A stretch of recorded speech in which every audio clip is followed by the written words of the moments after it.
are 7 fundamental quantities.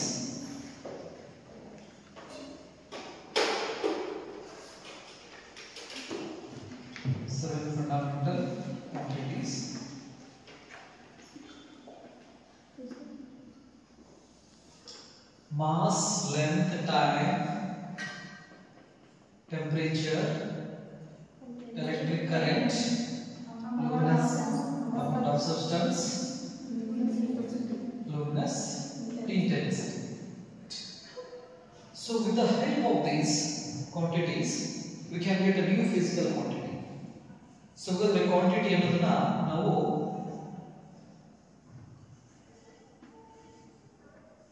quantities ಒಂದೇದು fundamental physical quantity ಅಂತ ನೋಡ್ತೀವಿ.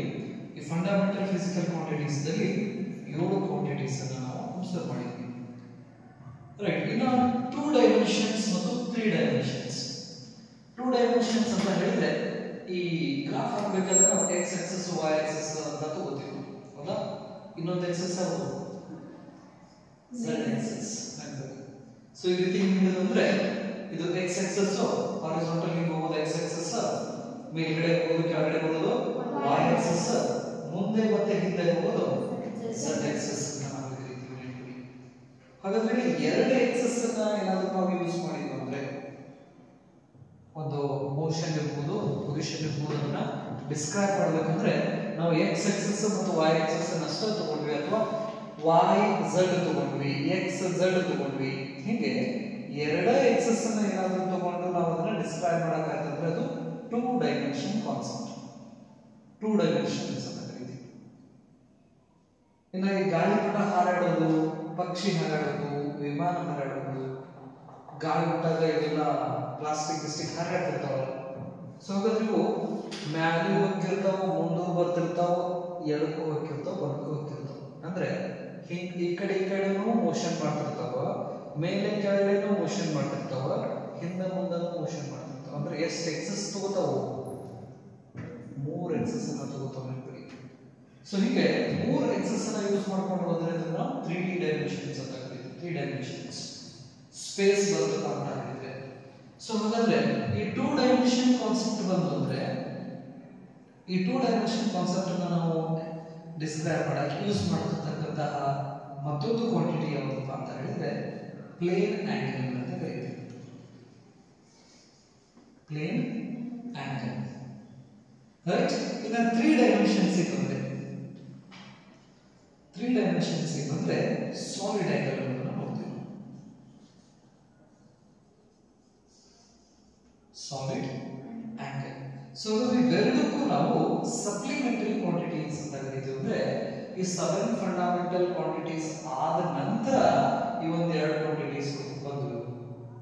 So ಹಾಗಾಗಿ ಇದಕ್ಕೆ ನಾವು ಸಪ್ಲಿಮೆಂಟರಿ ಕ್ವಾಂಟಿಟೀಸ್ ಅಂತ ಕರೀತೀವಿ. ಅಂದ್ರೆ ಈ ಎಕ್ಸಾಮ್ ನಾಗ ಮೇನ್ ಪೇಪರ್ ತೋರಿಸ್ತಾ ಅಂತ ಹೇಳಿದ್ರೆ ನಾವೇನ್ ಮಾಡ್ತೀವಿ? ಸಪ್ಲಿಮೆಂಟ್ ಕಟ್ತೀವಲ್ಲ, ಹಂಗ ಇವು ಮೇನ್ ಆ ನಂತರ ಬಂದಿದ್ವು, ರೈಟ್? ಹಾಗಾಗಿ ಇದಕ್ಕೆ ನಾವು ಸಪ್ಲಿಮೆಂಟರಿ ಕ್ವಾಂಟಿಟೀಸ್ ಅಂತ ಕರೀತೀವಿ.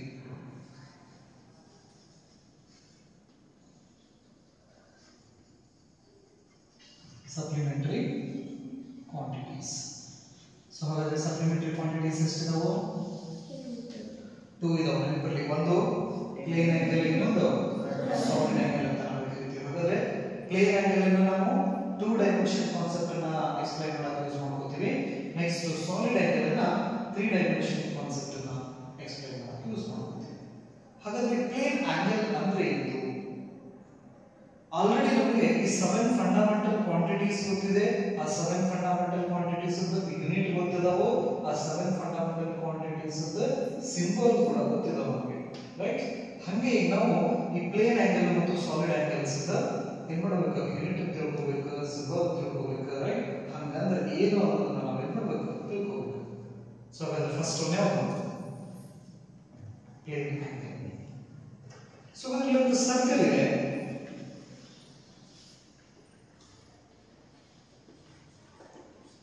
ಸರ್ಕಲ್ ಇದೇನಿದು? ಸೆಂಟರ್ ಆಫ್ ದ ಸರ್ಕಲ್ ಅಂತ ನಾವು ಕರೀತೀವಿ. ಸೊ ಹಾಗಾದ್ರೆ ಈಗ ಒಂದು ವಸ್ತು ಈ ಪೊಸಿಷನ್ಸ್ ನಲ್ಲಿ ಇದೆ ಸದ್ಯ. ಹಾಗಾದ್ರೆ ಸೆಂಟರ್ ಇಂದ ಈ ಆಬ್ಜೆಕ್ಟ್ ಇರತಕ್ಕಂತಹ ಡಿಸ್ಟೆನ್ಸ್ ಅನ್ನ ನಾವು ಎಂತ ಕರೀತೀವಿ? ರೇಡಿಯಸ್ ಅಂತ ಕರೀಬಹುದಾ? ಸೊ ಅದನ್ನ ನಾವು r ಇಂದ ರಿಪ್ರೆಸೆಂಟ್ ಮಾಡ್ತೀವಿ. where r stands for what? Radius. The radius of circle. Right. So ಹಾಗಾದ್ರೆ ಈಗ ಸ್ವಲ್ಪ ಹೊತ್ತಾದ್ಮೇಲೆ ಈ ಆಬ್ಜೆಕ್ಟ್ ಏನಾದ್ರು ಈಗ ಮೇಲ್ಗಡೆ ಮೂವ್ ಆಗತ್ತೆ ಅಂತಂದ್ರೆ ಇಲ್ಲಿಂದ ರೈಟ್, ಇಲ್ಲಿಂದ ಸ್ವಲ್ಪ ಹೊತ್ತಿಗೆ ಈ ಆಬ್ಜೆಕ್ಟ್ ಏನಾಗ್ತೈತಿ ಒಂದು ಡಿಸ್ಟೆನ್ಸ್ ಬರುತ್ತೆ. ಸೊ ಹಾಗಾದ್ರೆ ಈ ಪೊಸಿಷನ್ ವೆಕ್ಟರ್ ಇಲ್ಲಿ ಇದ್ದಿದ್ದು ಈಗ ಎಲ್ಲಿಗೆ ಬಂತು? ಇಲ್ಲಿಗೆ ಬಂತು. ಇಲ್ಲಿ ತನಕ ಸ್ವಲ್ಪ ಹೊತ್ತಾದ್ಮೇಲೆ ಆಬ್ಜೆಕ್ಟ್ ಅಲ್ಲಿ ಹೋಯ್ತು. ಈಗ ಅಲ್ಲಿ ಪೊಸಿಷನ್ ವೆಕ್ಟರ್ ಡ್ರಾ ಮಾಡಿದ್ರೆ ಫಸ್ಟ್ ಇಲ್ಲಿ ಇದ್ದಿದ್ದ ಇಲ್ಲಿ ತನ ಬಂತು. ಸೊ ಅದು ಒಂದು ಆಂಗಲ್ ಫಾರ್ಮೇಷನ್ ಮಾಡ್ತಾ. ಸೊ ಹಾಗಾದ್ರೆ ಈ ಆಂಗಲ್ ಗೆ ನಾವು ಪ್ಲೇನ್ ಆಂಗಲ್ ಅಂತ ಕರೀತೀವಿ. ಇಲ್ಲೇನಿದೆಲ್ಲ ಈ ಪೋರ್ಷನ್ಸ್ ಗೆ ನಾವು ಆರ್ಕ್ ಲೆಂತ್ ಅಂತ ಕರೀತೀವಿ. ಏನು ಆರ್ಕ್ ಲೆಂತ್. ಸೊ ಹಾಗಾದ್ರೆ ಈ ಆರ್ಕ್ ಲೆಂತ್ ಎಷ್ಟು ತಗೋತೀವಿ ನಾವು? The size of the radius. Radius the size ಎಷ್ಟು ಇರ್ತದಲ್ಲ ಅಷ್ಟ ಸೈಜ್ ನಾವು ಆರ್ಕ್ ಲೆಂತ್ ತಗೊಂಡಾಗ ಏನು ಆಂಗಲ್ ಬರ್ತದಲ್ಲ ಆ ಆಂಗಲ್ ಗೆ ನಾವು ಪ್ಲೇನ್ ಆಂಗಲ್ ಅಂತ ಕರೀತೀವಿ. ಫಾರ್ ಎಕ್ಸಾಂಪಲ್ ಈಗ ರೇಡಿಯಸ್ 10 ಸೆಂಟಿಮೀಟರ್ ಇತ್ತಂದ್ರೆ ರೇಡಿಯಸ್ 10 ಸೆಂಟಿಮೀಟರ್ ಇತ್ತಂದ್ರೆ ಆ ಆರ್ಕ್ ಲೆಂತ್ ಕೂಡ ಎಷ್ಟು ಇರಬೇಕು? 10 ಸೆಂಟಿಮೀಟರ್ ಇರಲಿ. ಅವಾಗ ಏನ್ ಆಂಗಲ್ ಫಾರ್ಮೇಷನ್ ಆಗ್ತಿತ್ತಲ್ಲ ಆ ಆಂಗಲ್ ಗೆ ನಾವು ಏನಂತ ಕರೀತೀವಿ? ಪ್ಲೇನ್ ಆಂಗಲ್ ಅಂತ ಕರೀತೀವಿ. The angle at the center of the circle made by the arc of that circle. Here the arc length and radius should be equal. ಯಾಕಂದ್ರೆ ಈಗ ನಾನು ಪ್ಲೇನ್ ಆಂಗಲ್ ಇದಕ್ಕೆ ಥೀಟಾಗೆ ನಾನು ಪ್ಲೇನ್ ಆಂಗಲ್ ಅಂತ ಕರೀತೀನಿ. ಇಲ್ಲಿಂದ ಈ ಮಟ ರೇಡಿಯಸ್ 10 ಸೆಂಟಿಮೀಟರ್ ಐತಿ. ಈ ಸ್ವಲ್ಪ ಇಲ್ಲಿಂದ ಇಲ್ಲಿ ಎಷ್ಟು ಅನ್ಕೋತೀನಿ ನಾನು. ಹಾಗಾದ್ರೆ ಇದಕ್ಕೆ ಪ್ಲೇನ್ ಆಂಗಲ್ ಅನ್ಬೋದು. ಪ್ಲೇನ್ ಆಂಗಲ್ ಅಂತ ನಾವು ಕರಿಬೇಕಂದ್ರೆ ಈ ಆರ್ಕ್ ಲೆಂತ್ ಎದಕ್ಕೆ ಈಕ್ವಲ್ ಇರಬೇಕು? ರೇಡಿಯಸ್ ಈಕ್ವಲ್ ಇರಬೇಕು. ಅವಾಗ ನಾವು ಏನಂತ ಇದಕ್ಕೆ ಜಸ್ಟ್ ನಾವು ಆಂಗಲ್ ಅಂತ ಹೇಳ್ತೀವಿ. Angle right. So plane angle ಅಂತ ನಾವು ಕರಿಬೇಕಂದ್ರೆ ಏನಿರಬೇಕು? The arc length should be equal to the radius of that circle. ಅವಾಗ ಏನ್ ಫಾರ್ಮೇಷನ್ ಆಗಿರ್ತದಲ್ಲ ಆಂಗಲ್, ಆ ಆಂಗಲ್ ಗೆ ನಾವು ಪ್ಲೇನ್ ಆಂಗಲ್ ಅಂತ ಕರೀತೀವಿ. Conditions ಏನಿರಬೇಕಲ್ಲಿ?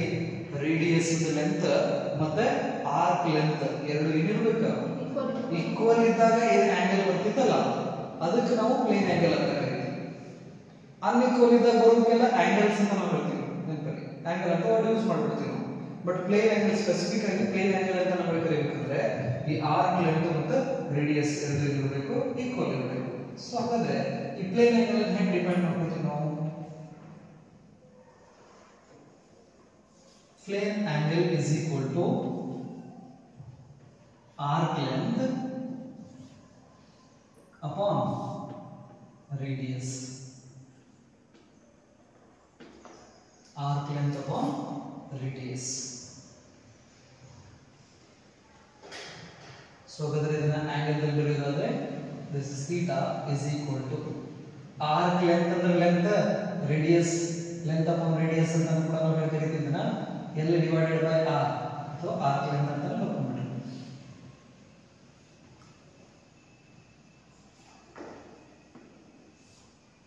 Arc length upon radius. So ಈಗ ಲೆಂತ್ ಅಂತ ಬಂತಂದ್ರೆ ಇದು ಲೆಂತ್ ಅಂದ್ರೆ ಇದು ಮೀಟರ್ ಅಲ್ಲ, ಇದು ಮೀಟರ್. ಮೀಟರ್ ರೇಡಿಯಸ್ ಇದ್ರೊಳಗಡೆ ಅಳತೆ ಮಾಡ್ತೀರಾ. ಮೀಟರ್ ಅದು ಲೆಂತ್ ಅಲ್ಲ, ರೇಡಿಯಸ್ ಅಂದ್ರೆ ಲೆಂತ್ ಅದನ್ನು ಮೀಟರ್ ಒಳಗಡೆ ಅಳತೆ ಮಾಡ್ತೀವಿ ನಾವು. ಹಾಗಾದ್ರೆ ಏನಾಯ್ತು ಇಲ್ಲಿ ಮೀಟರ್ ಕ್ಯಾನ್ಸಲ್ ಆಗಿಬಿಡ್ತು ನೆನಪಲ್ಲಿ. ಸೊ ಹಾಗಾಗಿ ಇದರದ ಯೂನಿಟ್ ಅನ್ನ ನಾವು ಏನು ಬರೀತೀವಿ ಅಂತ ಹೇಳಿದ್ರೆ ರೇಡಿಯನ್ ಅಂತ ಬರೀತೀವಿ. The unit of angle plane angle is unit is radian.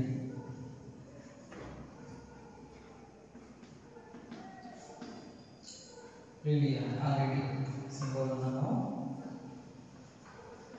Radian ಅಂತ ಹೇಳ್ತೀವಿ. ಸೊ ಅಂದ್ರೆ ಇದಕ್ಕೆ ಯೂನಿಟ್ ಐತಿ ನೆನಪಲ್ಲಿ.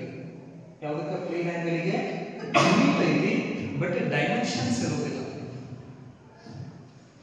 ಸೊ ಹಾಗಾಗಿ ಪ್ಲೇನ್ ಆಂಗಲ್ ಗೆ ನಾವು ಏನಂತ ಕರಿತೀವಿ ಅಂದ್ರೆ it is a dimensionless variable physical quantity ಅಂತ ಕರೀತೀವಿ. ಇದಕ್ಕೆ ಏನೋ ಇದರ ಹತ್ರ ಮಾಸ್ ಇಲ್ಲ, ಲೆಂತ್ ಇಲ್ಲ, ಟೈಮ್ ಇಲ್ಲ, ಏನೂ ಇಲ್ಲ. ಅಂದ್ರೆ ಇವೆರಡು ಕ್ಯಾನ್ಸಲ್ ಆಗಿಬಿಡ್ತಾವ. ಈಗ ಕ್ಯಾನ್ಸಲ್ ಆದ್ರೆ ಏನು ಉಳಿತಿದ್ದೀವಿ? ಮಾಸ್ ಉಳಿಯಂಗಿಲ್ಲ, ಲೆಂತ್ ಉಳಿದಿಲ್ಲ, ಅದು ಇಲ್ಲ, ಟೈಮ್ ಇಲ್ಲ, ಏನೂ ಇಲ್ಲ. ಸೊ ಹಾಗಾಗಿ ಇವಕ್ಕೆ ನಾವು ಮಾಸ್, ಲೆಂತ್, ಟೈಮ್ ಇದ್ರೆ ಡೈಮೆನ್ಷನ್ಸ್ ಐತೆ ಅಂತ ಹೇಳ್ತೀವಿ ನಾವು. ಹಾಗಾದ್ರೆ ಇಲ್ಲಿ ಏನಿಲ್ಲ ಅಂದ್ರೆ ಇದಕ್ಕೆ ನಾವು ಎಂತ ಕರಿತೀವಿ? ಡೈಮೆನ್ಷನ್ ಲೆಸ್ ಅಂತ ನಾವು ಕರಿತೀವಿ. ಆಮೇಲೆ ಹೇಳ್ತೀವಿ ಡೈಮೆನ್ಷನ್ಸ್ ಬಗ್ಗೆ ಹೇಳ್ಬೇಕಾದ್ರೆ. ಸೊ ಹಾಗಾದ್ರೆ ಇದ್ರದ್ದು ಯೂನಿಟ್ ಏನು? ರೇಡಿಯನ್. ಯೂನಿಟ್ ಐತಿ ಬಟ್ ಡೈಮೆನ್ಷನ್ಸ್ ಇರೋದಿಲ್ಲ ಇದಕ್ಕೆ. ಯಾವುದಕ್ಕೆ? Plane angle.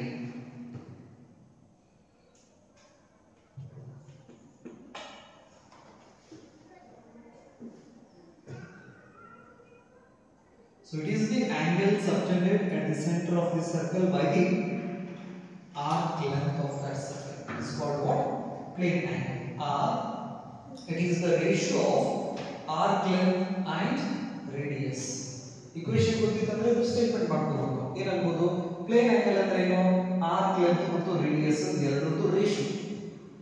ಅವೆರಡರದ್ದು ರೇಷಿಯೋ ತರದಾಗ ಏನು ಸಿಗುತ್ತಲ್ಲ ನಮಗೆ, ಅದಕ್ಕೆ ನಾವು ಎಂತ ಕರಿತೀವಿ? ಪ್ಲೇನ್ ಆಂಗಲ್ ಅಂತ ನಾವು ಕರಿತೀವಿ. ಅಥವಾ it is the angle subtended at the centre of the circle by arc of that circle. So ಅಂದ್ರೆ ಈ ಆರ್ಕ್ ಏನಿದೆಯಲ್ಲ, ಈ ಆರ್ಕ್ ದಿಂದ ಸೆಂಟರ್ ದಲ್ಲಿ ಫಾರ್ಮೇಷನ್ ಆದಂತಹ ಆಂಗಲ್ ಇದೆ. ಆಂಗಲ್ ನಾವು ಎಂತ ಕರಿತೀವಿ? ಪ್ಲೇನ್ ಆಂಗಲ್ ಅಂತ ಕರಿತೀವಿ. ಅಂದ್ರೆ ಈ ಜಸ್ಟ್ ನಮಗೆ ಇಷ್ಟೇ ಒಂದು ಆರ್ಕ್ ಕೊಡ್ತಾರೆ. ಈ ಆರ್ಕ್ ನ ನಾವು ಕಂಪ್ಲೀಟ್ ಮಾಡಿದ್ವಿ ಅಂದ್ರೆ ಒಂದು ಏನ್ ಸಿಗುತ್ತೆ ನಮಗೆ? ಸರ್ಕಲ್ ಸಿಗುತ್ತೆ, ಹೌದಾ? ಈಗ ಇದು ಸೆಂಟರ್ ಪಾಯಿಂಟ್ ಆಗಿದೆ. ಹಾಗಾದ್ರೆ ಈ ಆರ್ಕ್ ದಿಂದ ಸೆಂಟರ್ ಪಾಯಿಂಟ್ ದಲ್ಲಿ ಆದಂತಹ ಈ ಆಂಗಲ್ ಗೆ ನಾವು ಎಂತ ಕರೀಬಹುದು? ಪ್ಲೇನ್ ಆಂಗಲ್ ಅಂತ ಕರಿತೀವಿ. ಈ ಆರ್ಕ್ ದಿಂದ ಈ ಸೆಂಟರ್ ಒಳಗಡೆ ಒಂದು ಆಂಗಲ್ ಫಾರ್ಮೇಷನ್ ಆಗಿರ್ತದಲ್ಲ, ಅದಕ್ಕೆ ನಾವು ಏನಂತೀವಿ? ಪ್ಲೇನ್ ಆಂಗಲ್ ಅಂತ ನಾವು ಕರೀತೀವಿ. ಕಂಡೀಷನ್ಸ್ ಆರ್ಕ್ ಲೆಂತ್ ರೇಡಿಯಸ್ ಇಂದ ಬೇಕಾಗುತ್ತೆ. ಸೇಮ್. ಸೊ ಹಾಗಾದ್ರೆ plane angle equal to arc length upon radius. Unit is radian. Unit is radian. Maths ನೋಡ್ಲೆ ಕೊಟ್ಟಿರ್ತಾರೆ ನಿಮಗೆ. ಥೀಟಾನ ಆಂಗಲ್ ಅನ್ನ ಹೇಗೆ ಮೆಜರ್ ಮಾಡ್ತೀವಿ ಅಂತ ಹೇಳಿ ನೆನಪಲ್ಲಿ, ರೈಟ್? ರೇಡಿಯನ್. ಇದು ಪ್ಲೇನ್ ಆಂಗಲ್ ಅಂತ ಹೇಳ್ತೀವಿ. ಇನ್ನ ಸಾಲಿಡ್ ಆಂಗಲ್. ಸಾಲಿಡ್ ಆಂಗಲ್ ನಾವು ಸ್ಫಿಯರ್ ಕನ್ಸಿಡರ್ ಮಾಡ್ಕೊತೀವಿ. ಸ್ಫಿಯರ್ ಅಂದ್ರೆ ವಾಲಿಬಾಲ್, ಫುಟ್ಬಾಲ್. ಅದು ವಾಲಿಬಾಲ್, ಫುಟ್ಬಾಲ್ ತೆಗಿಬೇಕಂದ್ರೆ ಬಹಳ ಡಿಫಿಕಲ್ಟ್ ಆಗ್ತೈತಿ. ಅದರ ಮೇಲ್ಗಡೆ ಈ ತರ ಪ್ಯಾಚ್ ಪ್ಯಾಚ್ ಪ್ಯಾಚ್ ಮಾಡಿರ್ತಾರೆ. ವಾಲಿಬಾಲ್, ಫುಟ್ಬಾಲ್ ನೋಡಿರ್ತಾರೆ. ಸೊ ಇದು ಈ ಏರಿಯಾ ಪ್ಯಾಚ್ ಇರ್ತದಲ್ಲ, ಈ patch area complete area centre ದಲ್ಲಿ ಎಷ್ಟು ಆಂಗಲ್ ನ ಫಾರ್ಮೇಷನ್ ಮಾಡಿರ್ತದಲ್ಲ. ಸ್ಫಿಯರ್ ಸರ್ಕಲ್ ಅಲ್ಲ ನೆನಪಲ್ಲಿ. ಸ್ಫಿಯರ್ ಅಂದ್ರೆ ಈ ವಾಲಿಬಾಲ್, ಫುಟ್ಬಾಲ್, ಚೆಂಡ್, ಅದು ಎಕ್ಸಾಂಪಲ್ ನೆನಪಲ್ಲಿ. ಹಾಗಾದ್ರೆ ಅದರ ಮೇಲ್ಗಡೆ ಒಂದು small, this is intercepted area and this one is radius. So ಹಾಗಾದ್ರೆ ಸಾಲಿಡ್ ಆಂಗಲ್ ನ ಹೇಗೆ ಡಿಫೈನ್ ಮಾಡ್ಕೊತೀವಿ ಅಂದ್ರೆ it is the ratio of area and radius square. ನೆನಪಲ್ಲಿ. ಸೊ ಹಾಗಾದ್ರೆ solid angle that is alpha ಅಂತ ತಗೋತೀವಿ ನಾವು.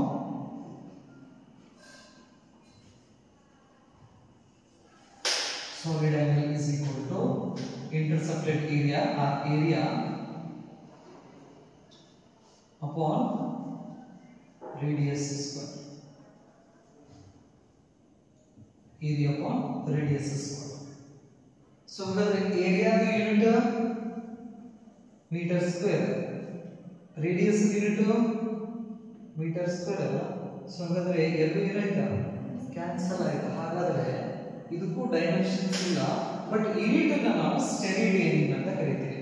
ಎಸ್ ಆರ್ ಅಂತ ರಿಪ್ರೆಸೆಂಟ್ ಮಾಡ್ತೀವಿ. ಸ್ಟೆರಿಡಿಯನ್. ಸೊ ಹಾಗಾದ್ರೆ ಪ್ಲೇನ್ ಆಂಗಲ್ ಮತ್ತು ಸಾಲಿಡ್ ಆಂಗಲ್ ಇದಾವಲ್ಲ, ಇವಕ್ಕೆ ಯೂನಿಟ್ ಅದಾವು ಬಟ್ ಡೈಮೆನ್ಷನ್ಸ್ ಇಲ್ಲ ಇವಕ್ಕೆ. These are the dimensionless variable physical quantity ಅಂತ ಕರೀತೀವಿ. ಸೊ ಹಾಗಾದ್ರೆ ಸಾಲಿಡ್ ಆಂಗಲ್ ದಲ್ಲಿ ಆ ಏರಿಯಾ ಏನಿರ್ತಿತ್ತಲ್ಲ, ರೇಡಿಯಸ್ ಸ್ಕ್ವೇರ್ ಮಾಡಿದ್ರೆ ಬರುವ ವ್ಯಾಲ್ಯೂ ಆ ಏರಿಯಾ ವ್ಯಾಲ್ಯೂ ಏನಾಗಿರಬೇಕು ಸೇಮ್ ಇರಬೇಕು. ಅಲ್ಲಿ ನಾವು ಪ್ಲೇನ್ ಆಂಗಲ್ ಅಲ್ಲಿ ಆರ್ಕ್ ಲೆಂತ್ ಮತ್ತು ರೇಡಿಯಸ್ ವ್ಯಾಲ್ಯೂ ಏನಿರಬೇಕು ಸೇಮ್ ಇರಬೇಕು. ಅವಾಗ ಆಂಗಲ್ ನಾವು ಪ್ಲೇನ್ ಆಂಗಲ್ ಫಾರ್ಮೇಷನ್ ಆಗಿದೆ ಆಂಗಲ್ ನ ಪ್ಲೇನ್ ಆಂಗಲ್ ಅಂತ ಕರೀತೀವಿ.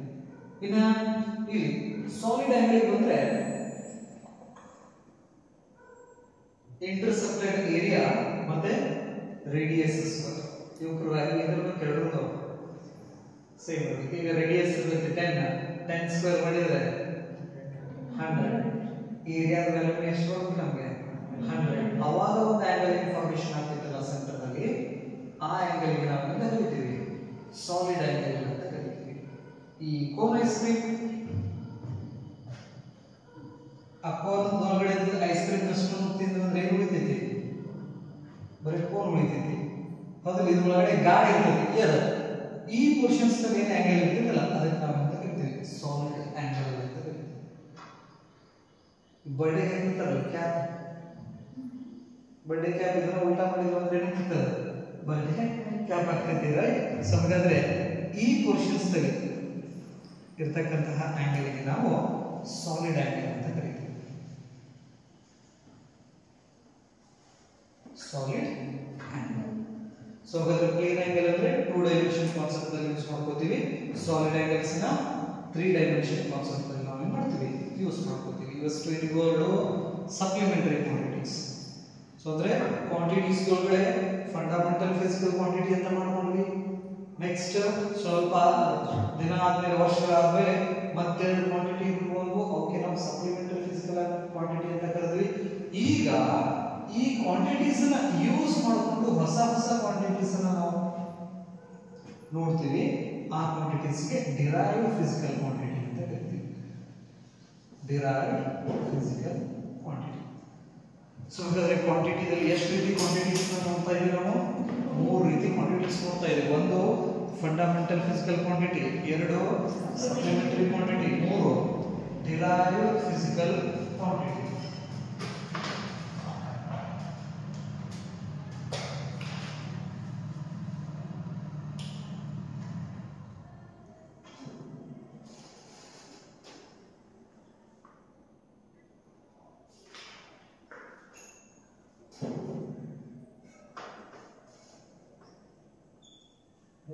Derived physical quantity. So the derived physical quantity is nothing but what? These are the quantities are derived with the help of the base quantities. ಅಂದ್ರೆ ಈಗ fundamental physical quantity ಇದಾವಲ್ಲ, ಅವನ್ನ ನಾವು use ತಗೊಂಡು ಹೊಸ ಹೊಸ ಕ್ವಾಂಟಿಟಿನ ಮಾಡಿ ಬಂದ್ರೆ ಆ ಕ್ವಾಂಟಿಟಿಗೆ ನಾವು ಅಂತ ಕರಿತೀವಿ ಡಿರೈವ್ಡ್ ಫಿಸಿಕಲ್ ಕ್ವಾಂಟಿಟಿ ಅಂತ ಕರಿತೀವಿ. ಈಗ ಫಾರ್ ಎಕ್ಸಾಂಪಲ್ ಏರಿಯಾನ ತಗೊಂಡ್ರೆ area is equal to length into breadth ಅಂತ ಹೇಳ್ತೀವಿ. ಹೌದಾ? ಸೊ ಹಾಗಾದ್ರೆ ಲೆಂತ್ ಇಸ್ ಅ ಯಾವ ಕ್ವಾಂಟಿಟಿ? ಫಂಡಮೆಂಟಲ್, ಸಪ್ಲಿಮೆಂಟರಿ, ಡಿರೈವ್ಡ್ ಎಲ್ಲಾಗ ಏನು ನೋಡ್ಬೇಕಿದೆ ಈಗ? ಫಂಡಮೆಂಟಲ್ ತೆಗೆದು length. Right. Next breadth. Breadth ಅಂದ್ರೆ ಏನು? ಅದು ಲೆಂತ್ ಅಲ್ಲ. ಅಳತೆ ಮಾಡೋದು ಏನು ಮಾಡ್ತಾರೆ? ಅದರ ಯೂನಿಟ್ ಏನು? ಮೀಟರ್. ಹೌದಿಲ್ಲ? ಅಳತೆ ಮಾಡಿದ ಮೇಲೆ ಯೂನಿಟ್ ಬಂದು ಮೀಟರ್. ಹಾಗಾದ್ರೆ ಇದನ್ನು ಕೂಡ ಏನಿದೆ? ಲೆಂತ್. ನೆನಪಿರಲಿ, ಯಾವುದೇ ಕ್ವಾಂಟಿಟಿ ಕೊಡ್ಲಿ, ಆ ಕ್ವಾಂಟಿಟಿನ ಫಸ್ಟ್ ನಾವು ಬೇಸ್ ಕ್ವಾಂಟಿಟಿದಲ್ಲಿ ಬರ್ಕೊಳ್ಬೇಕು, ಕಮ್ಮಿ ಮಾಡ್ಬೇಕು. ಹೇಳೋದು ನಾವು ಹೇಳ್ತೀವಿ length into breadth. But base ಕ್ವಾಂಟಿಟಿದಲ್ಲಿ ಹೆಂಗೆ ಬರೀಬೋದನ್ನ? Area is equal to length into length. ಹಾಗಾದ್ರೆ ಲೆಂತ್ ಅನ್ನ ಎಷ್ಟು ಟೈಮ್ ಯೂಸ್ ಮಾಡಿದ್ರಲ್ಲಿ? 2 ಟೈಮ್. ಮ್ಯಾಥಮೆಟಿಕಲ್ ಆಪರೇಷನ್ಸ್ ಮಾಡಿದ್ರಲ್ಲಿ ಮಲ್ಟಿಪ್ಲಿಕೇಶನ್. ಹಾಗಾದ್ರೆ ಲೆಂತ್ ಅನ್ನ ನಾವು ಮತ್ತೊಂದು ಇನ್ನೊಂದು ಲೆಂತ್ ಜೊತೆ ನಾವೇನಾದ್ರೂ ಮಲ್ಟಿಪ್ಲೈ ಮಾಡಿದ್ರೆ ನಮ್ಗೆ ಹೊಸ ಕ್ವಾಂಟಿಟಿ ಕೊಡ್ತದೆ. ಅದಕ್ಕೆ ಏನಂತ ಹೆಸರಿಟ್ಟಿವಿ ನಾವು? ಏರಿಯಾ ಅಂತ ಹೆಸರಿಟ್ಟಿವಿ. ಈಗ ಲೆಂತ್ ಬೇಸ್ ಕ್ವಾಂಟಿಟಿ ನಮಗೆ, ಹೌದಿಲ್ಲ? ಆ ಲೆಂತ್ ಅನ್ನ ಇನ್ನೊಂದು ಲೆಂತ್ ಜೊತೆ ನಾವೇನ್ ಮಾಡ್ತೀವಿ? ಮಲ್ಟಿಪ್ಲೈ ಮಾಡ್ತೀವಿ. ನೆನಪಿಡಿ, ಅಂದ್ರೆ ಈ ಬೇಸ್ ಕ್ವಾಂಟಿಟಿನ ನಾವು ಮಲ್ಟಿಪ್ಲೈ ಮಾಡೋದ್ರಿಂದ ಅಥವಾ ಡಿವೈಡ್ ಮಾಡೋದ್ರಿಂದ, ಮಲ್ಟಿಪ್ಲಿಕೇಶನ್ ಡಿವಿಷನ್ ಮಾಡೋದ್ರಿಂದ ಹೊಸ ಹೊಸ ಕ್ವಾಂಟಿಟಿ ಬರುತ್ತೆ. ಈಗ ನಾ ಏನು ಮಾಡಿದೆ? ಮಲ್ಟಿಪ್ಲಿಕೇಶನ್ ಮಾಡಿದೆ, ಏರಿಯಾ ಸಿಕ್ಕಿದೆ. ಈಗ ಸಪೋಸ್ ಅದನ್ನೇ ನಾನೀಗ distance divided by time distance divided by time. So ಇದನ್ನು ನಾವೇನಂತ ಕರಿತೀವಿ, ಸ್ಪೀಡ್ ಅಂತ ಕರಿತೀವಿ. ಈಗ ಡಿಸ್ಟೆನ್ಸ್ ಅಂದ್ರೆ ಲೆಂತ್ ಅಲ್ಲ, ಡಿವೈಡೆಡ್ ಬೈ ಟೈಮ್. ಹಿಂಗೆ ಯಾವುದೇ ಕ್ವಾಂಟಿಟಿ ಕೊಡಿ, ಆ ಕ್ವಾಂಟಿಟಿನ ಫಸ್ಟ್ ನಾವು ಏನು ಮಾಡ್ಬೇಕಾ, ಈ ಫಂಡಮೆಂಟಲ್ ಕ್ವಾಂಟಿಟೀಸ್ ಒಳಗಡೆ ಬರ್ಕೋಬೇಕು. ಇದನ್ನ ನೋಡಿ ಮಾಡ್ಕೊಳ್ಳಿ, ಹೌದಾ? ಈಗ ಡಿಸ್ಟೆನ್ಸ್ ಇಲ್ಲಿಂದ ಅಲ್ಲಿ ಮಟ್ಟ ಡಿಸ್ಟೆನ್ಸ್ ಅಂತ ಹೇಳ್ತೀವಿ, ಹೌದಾ? ಎಷ್ಟೈತಿ ಇದು? 2 ಮೀಟರ್ 3 ಮೀಟರ್. ಯೂನಿಟ್ ಏನು ಹಚ್ತೀವಿ ನಾವು ಅಲ್ಲಿ? ಮೀಟರ್ ಅಂತ ಹಚ್ತೀವಿ. ಅಂದ್ರೆ ಮೀಟರ್ ಯಾವ ಕ್ವಾಂಟಿಟಿ ಯೂನಿಟ್ ಅದು? ಲೆಂತ್ ಅದು. ಹಾಗಾಗಿ ನಾವು ಡಿಸ್ಟೆನ್ಸ್ ಬಗ್ಗೆ ನಾವೇನು ಮಾಡ್ಕೋಬಹುದು, ಅಲ್ಲಿ ಲೆಂತ್ ಬರ್ಬೋದು. ಇಲ್ಲಿ ಏನು ಮಾಡಿದೆ, ಲೆಂತ್ ಮತ್ತು ಟೈಮ್ ತಗೊಂಡೆ, ಅವನ್ನ ಡಿವೈಡ್ ಮಾಡಿದ್ರು. ಡಿವೈಡ್ ಮಾಡಿದಾಗ ನಮಗೆ ಹೊಸ ಒಂದು ಕ್ವಾಂಟಿಟಿ ಬಂತು. ಯಾವುದು? ಸ್ಪೀಡ್. ಹಾಗಾದ್ರೆ ಸ್ಪೀಡ್ ಅನ್ನೋದು ಡಿರೈವ್ಡ್ ಇದೆ, ಏರಿಯಾ ಅನ್ನೋದು ಡಿರೈವ್. ಯಾಕಂದ್ರೆ ಫಂಡಮೆಂಟಲ್ ಕ್ವಾಂಟಿಟಿನ ಯೂಸ್ ಮಾಡಿಕೊಂಡು ಮಲ್ಟಿಪ್ಲಿಕೇಶನ್, ಡಿವಿಷನ್ ಅಥವಾ ಬೋತ್ ಎರಡೂ ಮಾಡೋದ್ರಿಂದ ನಮಗೆ ಹೊಸ ಹೊಸ ಕ್ವಾಂಟಿಟೀಸ್ ರೈಸ್ ಆಗ್ತಾ ಹೋಗ್ತಾವೆ. ಆ ಕ್ವಾಂಟಿಟೀಸ್ ನಾವೇನಂತ ಕರಿತೀವಿ, ಡಿರೈವ್ಡ್ ಫಿಸಿಕಲ್ ಕ್ವಾಂಟಿಟಿ ಅಂತ ಕರಿತೀವಿ. ಇನ್ನು ಈಸಿಯಾಗಿ ಹೇಳ್ಬೇಕಂದ್ರೆ 7 ಫಂಡಮೆಂಟಲ್ ಕ್ವಾಂಟಿಟಿ, 2 ಸಪ್ಲಿಮೆಂಟರಿ ಕ್ವಾಂಟಿಟಿ. ಇವನ್ನಷ್ಟು ಬಿಟ್ಟು ಅದು ಏನು ಬರ್ತಾವಲ್ಲ, ಇವೆಲ್ಲ ಯಾವ ಕ್ವಾಂಟಿಟಿ? Derived quantity. ಸೊ ಹಾಗಾದ್ರೆ 7 ಫಂಡಮೆಂಟಲ್ ಇದಾವೆ, 2 ಸಪ್ಲಿಮೆಂಟರಿ ಇದಾವೆ. ಟೋಟಲ್ ಎಷ್ಟಾದವು? 9 ಅದಾವೆ. ಆ 9 ಬಿಟ್ಟು ಉಳಿದು ಏನೇ ಬರ್ತಾವಲ್ಲ ಅವನ್ನಷ್ಟು ನಾವೇನಂತ ಹೇಳ್ಬೋದು, ಡಿರೈವ್ಡ್ ಫಿಸಿಕಲ್ ಕ್ವಾಂಟಿಟಿ ಅಂತ ಕರೀಬಹುದು. ಇದು ಏರಿಯಾ ಆಯ್ತು. ಇನ್ನ ವ್ಯಾಲ್ಯೂಮ್ ನಾವೇನು ಹೇಳ್ತೀವಿ, volume is equal to length into breadth into height.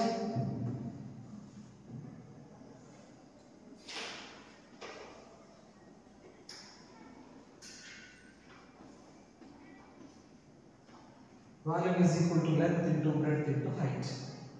So ಹಾಗಾದ್ರೆ ಇಲ್ಲಿ ವ್ಯಾಲ್ಯೂಮ್ ನಾವು ಹೇಳ್ಬೇಕಂದ್ರೆ ಲೆಂತ್ ನ ಎಷ್ಟು ಟೈಮ್ ಯೂಸ್ ಮಾಡ್ಕೊಂಡಿವಿ? 3 ಟೈಮ್ ಯೂಸ್ ಮಾಡ್ಕೊಂಡಿವಿ. ಆಪರೇಷನ್ ಸಾಲ್ವ್ ಮಾಡಿವಿ, ಮಲ್ಟಿಪ್ಲಿಕೇಶನ್ ಮಾಡಿವಿ.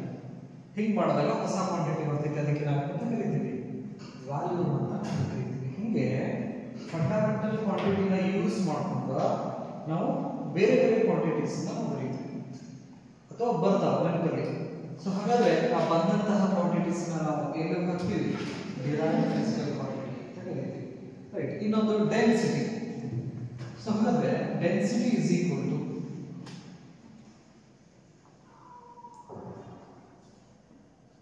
mass divided by volume. Mass divided by volume. So ಹಾಗಾದ್ರೆ mass ಅನ್ನೋದು ಬೇಸ್ ಕ್ವಾಂಟಿಟಿನ ಅದನ್ನ ಅಷ್ಟೇ ಹೇಳ್ತೀವಿ, ಮಾಸ್ ಅಂತ ಬರೀತೀವಿ. ನೆಕ್ಸ್ಟ್ ವ್ಯಾಲ್ಯೂಮ್ ಬೇಸ್ ಕ್ವಾಂಟಿಟಿನ ಅಲ್ಲ, ಡಿರೈವ್ಡ್ ಕ್ವಾಂಟಿಟಿ. ಹೌದಿಲ್ಲ? ವ್ಯಾಲ್ಯೂಮ್ ಅಲ್ಲ. ಹಾಗಾದ್ರೆ ವ್ಯಾಲ್ಯೂಮ್ ಅನ್ನ ನಾವು ಬೇಸ್ ಕ್ವಾಂಟಿಟಿ ದಲ್ಲಿ ಹೆಂಗೆ ಬರೀಬಹುದು? Length into length into length. ನೆನಪಿರಲಿ, ಈ ತರ ಇಕ್ವೇಶನ್ಸ್ ಕೊಟ್ಟರೆ ಆ ಇಕ್ವೇಶನ್ಸ್ ನಾವು ಫಂಡಮೆಂಟಲ್ ಕ್ವಾಂಟಿಟಿ ರೂಪದಲ್ಲಿ ಬರೋ ತರನು ಬರ್ಕೋಬೇಕು. ನೆನಪಿರಲಿ, ಒಮ್ಮೆ ಬಂದ ಈಗ ನಮ್ಗೆ ಗೊತ್ತಾಗ್ತೈತಿ. ಹಾಗಾದ್ರೆ ಡೆನ್ಸಿಟಿ ಅಂತ ಮಾಸ್ ಅನ್ನ ವಾಟ್ ಟೈಮ್ ಯೂಸ್ ಮಾಡಿರಿ, ಲೆಂತ್ ಅನ್ನ ಎಷ್ಟು ಟೈಮ್ ಯೂಸ್ ಮಾಡಿರಿ? 3 ಟೈಮ್ ಯೂಸ್ ಮಾಡಿ, 3 ಸರಿ ಯೂಸ್ ಮಾಡಿ. ಇದು ನಮಗೆ ಮುಂದೆ ಡೈಮೆನ್ಷನಲ್ ಅನಾಲಿಸಿಸ್ ನ ಕಲಿಬೇಕಾದ್ರೆ ಯೂಸ್ ಆಗ್ತೈತಿ. ಈ ರೀತಿ ಬರ್ಕೊಳ್ಳೋದು. ಹಾಗಾದ್ರೆ ಡೆನ್ಸಿಟಿ ಅನ್ನೋದು ಯಾವ ಕ್ವಾಂಟಿಟಿ ಇದೆ? Derived physical quantity. ನೆನಪಿಡಿ. ಸೊ ಹಾಗಾದ್ರೆ mass, length, time, temperature, electric current, amount of substance, luminous intensity, these are the base quantities are fundamental quantities. Plane angle and solid angles are supplementary quantities. The remaining quantities are all derived physical quantity. Examples ಕೊಡಬಹುದು. ಏನು? Area, volume, speed, density, right? Force, acceleration. These are some examples for derived physical quantity. Clear ಆದಷ್ಟು ಇದರಲ್ಲಿ ಏನಾದರೂ doubts ಇದೆ?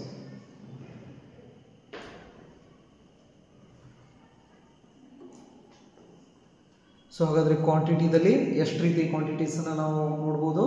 3 ರೀತಿ quantities ಅನ್ನ ನೋಡಬಹುದು. Fundamental physical quantity, supplementary quantities and derived physical quantities ಅಂತ ನಾವು ಕರಿತೀವಿ, ರೈಟ್? ಹಾಗಾದ್ರೆ ಈ ಮೂರು ರೀತಿ ಕ್ವಾಂಟಿಟೀಸ್ ನಾವು ಮತ್ತೆ ಸ್ವಲ್ಪ ಅನಲೈಸ್ ಮಾಡಿ ನೋಡಿದಾಗ ಕೆಲವೊಂದಿಷ್ಟು ಕ್ವಾಂಟಿಟೀಸು ಬರೀ ಮ್ಯಾಗ್ನಿಟ್ಯೂಡ್ನಷ್ಟೇ ಕೊಡಕ್ಕೆ ಸ್ಟಾರ್ಟ್ ಮಾಡ್ತಾವೆ. ಅದ್ರ ಬಗ್ಗೆ ಸ್ವಲ್ಪ ಗೊತ್ತಿರಲಿ ನಿಮಗೆ. ಈಗ ಫಾರ್ ಎಕ್ಸಾಂಪಲ್ ಮಾಸು ಅಂಗಡಿಗೆ ಹೋಗಿ ನಾವೇನು ಹೇಳ್ತೀವಿ, ಒಂದು 10 kg ಕೊಡ್ರಿ ಅಥವಾ 2 kg ಕೊಡ್ರಿ, 5 kg ಕೊಡ್ರಿ ಅಂತ ಹೇಳ್ತೀವಿ, ಹೌದಾ? ನೆಕ್ಸ್ಟ್ ಗಾಡಿ ಎಕಡೆ ಹೋಯ್ತಪ್ಪ ಅಂತ ಹೇಳಿದ್ರೆ ಏನು ಹೇಳ್ತೀವಿ ನಾವು? ಈ ಕಡೆ ಬರ್ರನ್ನ ಹೋಯ್ತು ಅಂತ ಹೇಳ್ತೀವಿ, ಹೇಳ್ತೀವ? ಎಷ್ಟು ಸ್ಪೀಡ್ ನಾಗ ಹೋದಪ್ಪ ಅಂತ ಹೇಳಿದ್ರೆ 60 ಸ್ಪೀಡ್ ನಾಗ ಬರ್ರನ್ನ ಈ ಕಡೆ ಹೋದಮ್ಮ ಅಂತ ಹೇಳಿ ಹಿಂಗೆ ಹೇಳ್ತೀವಿ, ಹೌದಾ? ರೈಟ್. ಸೊ ಹಾಗಾದ್ರೆ ಇಲ್ಲಿ ನೋಡ್ರಿ ಏನ್ ಹೇಳಿದೆ ನಾನು, ಈ ವೆಹಿಕಲ್ಸ್ ಈ ಕಡೆ ಹೋಯ್ತು ಆ ಕಡೆ ಹೋಯ್ತು, 60ರಾಗ ಬಲಕ್ಕೆ ಹೋಯ್ತು, ಈಸ್ಟ್ ವೆಸ್ಟ್ ನಾರ್ತ್ ಸೌತ್ ಈ ತರ ಹೇಳ್ತೀವಿ ನಾವು. ನಾರ್ತ್ ಮ್ಯಾಲ ಹೋಯ್ತು, ಕೆಳಗೆ ಹೋಯ್ತು, ಎಡಕ್ಕೆ ಹೋಯ್ತು, ಬಲಕ್ಕೆ ಹೋಯ್ತು ಹೇಳ್ತೀವಿ ನಾವು. ಹಾಗಾದ್ರೆ ಇವೆರಡು ಕ್ವಾಂಟಿಟೀಸ್ ನಾವು ಕೇರ್ಫುಲ್ ಅಂತ ಅಬ್ಸರ್ವ್ ಮಾಡಿದ್ರೆ ಇದ್ರ ಒಳಗಡೆ ನಂಬರ್ ಐತಿ ಮತ್ತೆ ಯೂನಿಟ್ ಐತಿ. ಇಲ್ಲಿ ನಂಬರ್ ಐತಿ, ಯೂನಿಟ್ ಐತಿ, ಮತ್ತೆ ಡೈರೆಕ್ಷನ್ಸ್ ಕೂಡ ಐತಿ. ದಿಕ್ಕು ಹೋಯ್ತದ, ಹೌದಿಲ್ಲ? ಈಗ ನಾವು ಹೇಳ್ತೀವಿ ಎಕಡೆ ಹೋದ ಆ ಕಡೆ ಹೋದ, ಆ ಕಡೆ ಹೋದೇನದು ದಿಕ್ಕು. ಮ್ಯಾಲ ಹೋದ, ಕೆಳಗೆ ಹೋದ, ಎಡಕ್ಕೆ ಹೋದ, ಬಲಕ್ಕೆ ಹೋದ, ಮುಂದೆ ಬಂದ, ಹಿಂದೆ ಹೋದ, ಇವೆಲ್ಲ ಏನು ದಿಕ್ಕು, ನೆನಪಲ್ಲಿ ದಿಕ್ಕನ್ನು ಸೂಚಿಸ್ತಾವ. ಹಾಗಾದ್ರೆ ಇಲ್ಲಿ 5 kg ಅನ್ನೋದ್ರಾಗ ಎಲ್ಲರ ದಿಕ್ಕು ಐತೆ ನೋಡಿ, ಆಯ್ತಾ? ದಿಕ್ಕನ್ನ ಸೂಚಿಸೋದಿಲ್ಲ, ಇದು ಬರೀ ವ್ಯಾಲ್ಯೂ ಅಷ್ಟೇ ಹೇಳ್ತಿದ್ದದು, ಯಾವ ಕಡೆ ಅನ್ನೋದನ್ನ ತಿಳಿಸೋದಿಲ್ಲ. ಬಟ್ ಈಗ ವ್ಯಾಲ್ಯೂ ಹೇಳೋದ್ರ ಜೊತೆಗೆ ಎಕಡೆ ಅನ್ನೋದನ್ನು ಕೂಡ ತಿಳಿಸ್ತೀವಿ. ಈಗ 3 ಕ್ವಾಂಟಿಟೀಸ್ ಇದಾವಲ್ಲ, ಈ 3 ಕ್ವಾಂಟಿಟೀಸ್ ನ ಮತ್ತೆ ನಾವು ಸ್ಟಡಿ ಮಾಡಿದಾಗ ಕೆಲವೊಂದಿಷ್ಟು ಕ್ವಾಂಟಿಟೀಸು ದಿಕ್ಕನ್ನ ಸೂಚಿಸೋದಿಲ್ಲ, ದಿಕ್ಕು ಹೇಳೋದಿಲ್ಲ. ಕೆಲವೊಂದಿಷ್ಟು ಕ್ವಾಂಟಿಟೀಸು ದಿಕ್ಕನ್ನು ಹೇಳಕ್ ಸ್ಟಾರ್ಟ್ ಮಾಡ್ತಾವೆ ನೆನಪಿಗೆ. ಹಾಗಾಗಿ ಈ 3 ಕ್ವಾಂಟಿಟೀಸ್ ನ ಮತ್ತೆ ನಾವೇನ್ ಮಾಡ್ತೀವಿ, ಮತ್ತೆ 3 ರೀತಿ ಕ್ವಾಂಟಿಟೀಸ್ ಮಾಡ್ತೀವಿ. ಒಂದು scalar quantity, 2 vector quantity, 3 tensor quantity ಅಂತ ಕರೀತೀವಿ.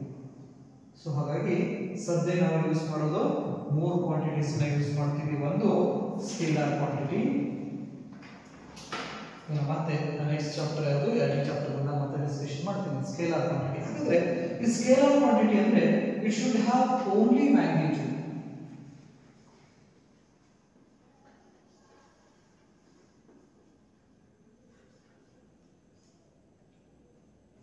ಸೊ ಹಾಗಾದ್ರೆ ಈ ಕ್ವಾಂಟಿಟಿ ಏನು ಹೊಂದಿರಬೇಕು, ಬರೇ ಮ್ಯಾಗ್ನಿಟ್ಯೂಡ್. ಮ್ಯಾಗ್ನಿಟ್ಯೂಡ್ ಅಂದ್ರೆ ನಂಬರ್ ಪ್ಲಸ್ ಯೂನಿಟ್. ಮ್ಯಾಗ್ನಿಟ್ಯೂಡ್ ಅಂತ ಹೇಳಿದ್ರೆ ಏನಿರಬೇಕು, ನಂಬರ್ ಇರಬೇಕಾ ಪ್ಲಸ್ ಯೂನಿಟ್ ಇರಬೇಕು. Example mass 10 kg. 10 is a number, kg is what? Unit. So ಅಂದ್ರೆ ನಂಬರ್ ಮತ್ತು ಯೂನಿಟ್ ಇತ್ತಂದ್ರೆ ಮ್ಯಾಗ್ನಿಟ್ಯೂಡ್ ಅಂತ ನಾವು ಕರಿತೀವಿ ನೆನಪಲ್ಲಿ. ಸೊ ಹಾಗಾದ್ರೆ ಆ ಮ್ಯಾಗ್ನಿಟ್ಯೂಡ್ ಅಷ್ಟೇ ಇತ್ತಂದ್ರೆ ಅಂತ ಕ್ವಾಂಟಿಟೀಸ್ ನಾವು ಕರಿತೀವಿ ಸ್ಕೇಲಾರ್ ಕ್ವಾಂಟಿಟಿ ಅಂತ ನಾವು ಕರಿತೀವಿ. ಎಕ್ಸಾಂಪಲ್ಸ್ 7 ಫಂಡಮೆಂಟಲ್ ಕ್ವಾಂಟಿಟೀಸ್ ಇದು ಬರ್ತಾವ ನೆನಪಲ್ಲಿ. ಈ mass, length, time, temperature, electric current, amount of substance, luminous intensity, ಇವೆಲ್ಲವೂ ಎದಕ್ಕೆ ಎಕ್ಸಾಂಪಲ್ಸ್ ಅಂತ ಹೇಳಿದ್ರೆ ಸ್ಕೇಲಾರ್ ಕ್ವಾಂಟಿಟಿಗೆ ಎಕ್ಸಾಂಪಲ್. ನೆಕ್ಸ್ಟ್ ಇನ್ನ ವೆಕ್ಟರ್ ಕ್ವಾಂಟಿಟಿ ಅಂತ ಬರ್ತಿದೆ. ಸೊ ವೆಕ್ಟರ್ ಕ್ವಾಂಟಿಟಿ ಅಂದ್ರೆ 1 magnitude and 1 direction. 1 magnitude plus ಎಷ್ಟು ಡೈರೆಕ್ಷನ್ ಇರಬೇಕು, 1 ಡೈರೆಕ್ಷನ್.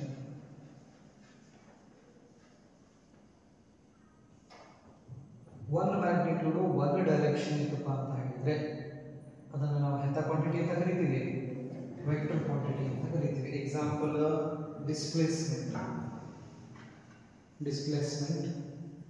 ವೆಲಾಸಿಟಿ, ಎಕ್ಸಲರೇಷನ್, ಸ್ಪೀಡ್, ಇವೆಲ್ಲ ಏನಪ್ಪ ಅಂತ ಹೇಳಿದ್ರೆ ವೆಕ್ಟರ್ ಕ್ವಾಂಟಿಟಿಗೆ ಎಕ್ಸಾಂಪಲ್ಸ್. 1 ಮ್ಯಾಗ್ನಿಟ್ಯೂಡ್ ಇರಬೇಕು, 1 ಡೈರೆಕ್ಷನ್ ಇರಬೇಕು. ಸೊ ಈ ಡಿಸ್ಪ್ಲೇಸ್ಮೆಂಟ್ ಅಂದ್ರೆ 1 ಪಾಯಿಂಟ್ ಇಂದ ಇನ್ನೊಂದು ಪಾಯಿಂಟ್ ಇರತಕ್ಕಂತಹ ಲೆಂತ್, ಇದಕ್ಕೆ ನಾವು ಅಂತ ಕರಿತೀವಿ ಡಿಸ್ಪ್ಲೇಸ್ಮೆಂಟ್ ಅಂತ ಕರಿತೀವಿ.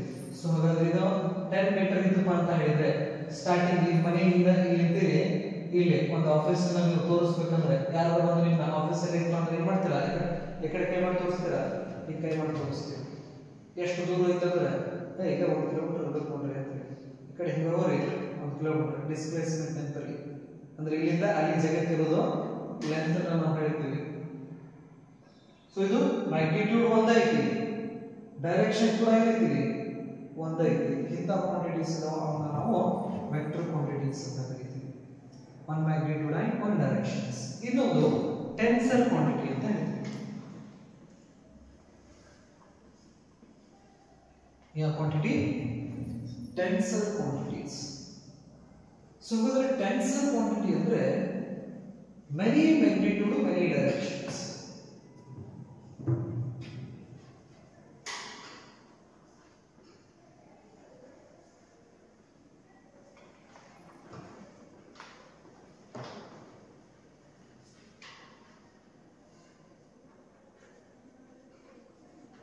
many magnitude and many directions. Example: pressure, stress,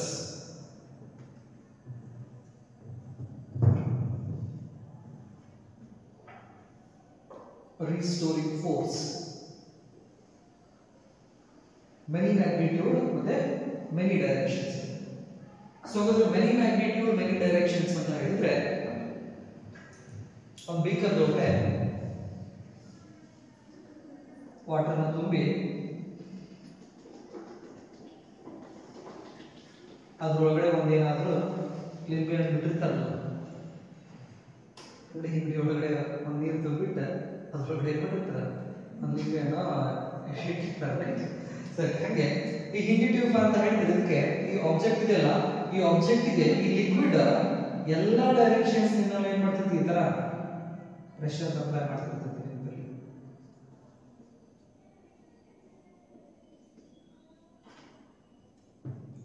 ಹಾಗಾಗಿ ನಾವು ನೀರಾಗಿ ಮುಳುಗಿದ್ವಿ ಅಂದ್ರೆ ನಮ್ಮನ್ನ ಯಾರೋ ಕೆಳಗೆ ದೂಕತ್ತಾರ ಅಂದ್ರೆ ಮೇಲ್ಗಡೆ ನೀರು ನಿಂತು ಬಿಟ್ಟಿರ್ತೈತಲ್ಲ ಅದೇನ್ ಮಾಡ್ತೈತಿ ನಮ್ಮ ಮೇಲ್ಗಡೆ ಪ್ರೆಷರ್ ಹಾಕ್ತೈತಿ ನೆನಪಲ್ಲಿ ಗ್ರಾವಿಟಿನೂ ಜಗ್ಗಿ ಇರ್ತೈತಿ ಅದ್ರ ಜೊತೆಗೆ ವಾಟರ್ ಕೂಡ ಪ್ರೆಷರ್ ಹಾಕಿರ್ತೈತಿ ವಾಟರ್ ಮೇಲೆ ಗಾಳಿ ಇರ್ತೈತಿ ಗಾಳಿ ಈ ವಾಟರ್ ಪ್ರೆಷರ್ ಹಾಕಿರ್ತೈತಿ ಮೇಲೆ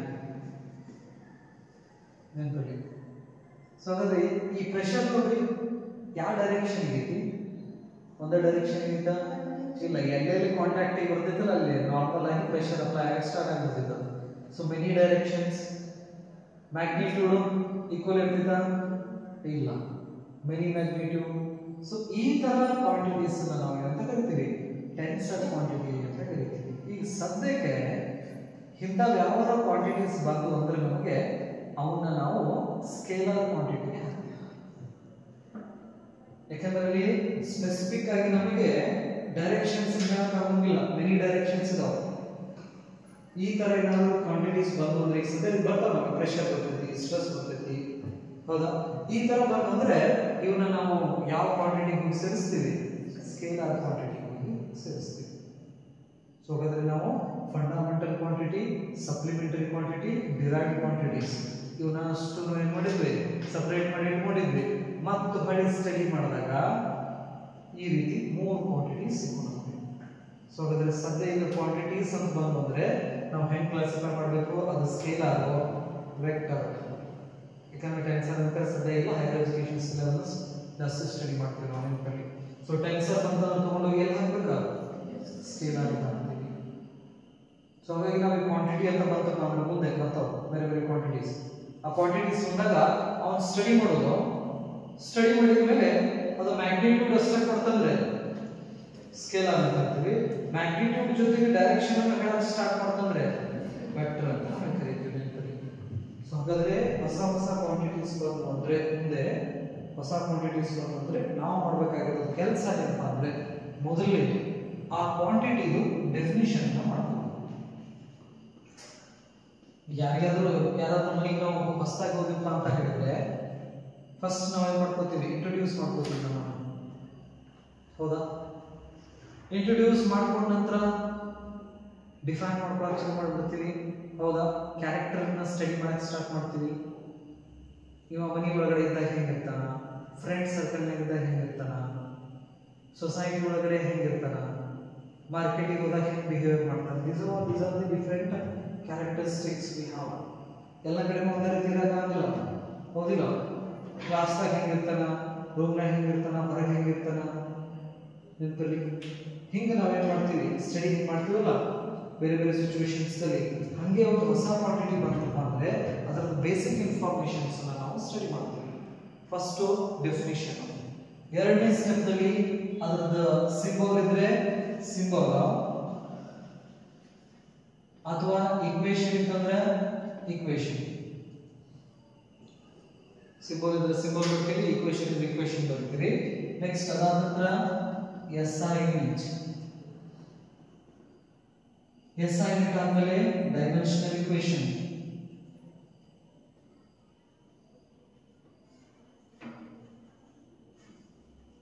ಡೈಮೆನ್ಷನಲ್ ಈಕ್ವೇಶನ್ ಅದಾದ್ಮೇಲೆ ಡೈಮೆನ್ಷನಲ್ ಫಾರ್ಮುಲಾ,